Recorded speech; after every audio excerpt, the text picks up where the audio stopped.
When it comes to ship operations, one of the unsung heroes is the cooling system. Imagine a ship as a giant floating machine, and just like any machine, it generates heat. If that heat isn't managed properly, it can lead to serious problems. That's where cooling systems come in, ensuring everything runs smoothly and safely. Let's dive into the different types of cooling systems you might encounter on a ship. First up is seawater cooling. This is one of the most common methods used, especially in larger vessels. Seawater is drawn in through intakes, passed through heat exchangers, and then pumped back out. The beauty of this system is its efficiency. The ocean is a massive reservoir of cooling potential.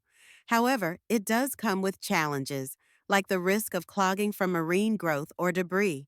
Next, we have freshwater cooling. This system uses fresh water, typically from a dedicated tank, to absorb heat from the engine.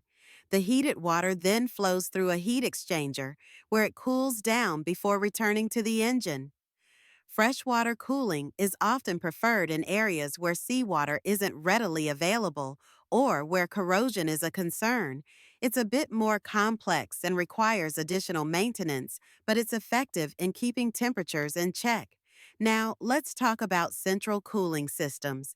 These are designed to cool multiple components of a ship, like the engine, generators, and even the air conditioning system. Central cooling systems can be either seawater or freshwater based, and they're great for larger vessels where efficiency and space saving are crucial.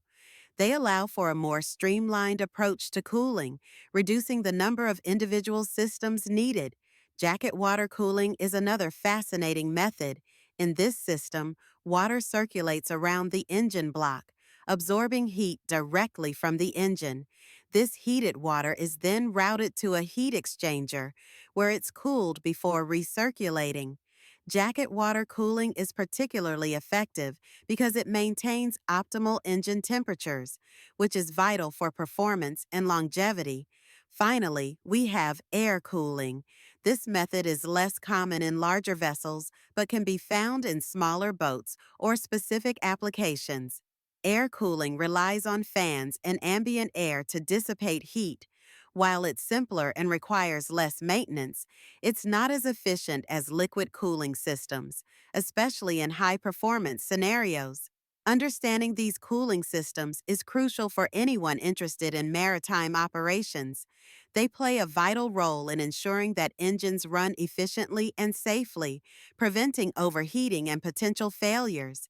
Each system has its strengths and weaknesses, and the choice often depends on the specific needs of the vessel and its operating environment. In summary, whether it's seawater, freshwater, central, jacket water, or air cooling, each system contributes to the overall health and efficiency of a ship. By keeping temperatures in check, these systems help ensure that vessels can navigate the seas safely and effectively, allowing us to enjoy the wonders of maritime travel.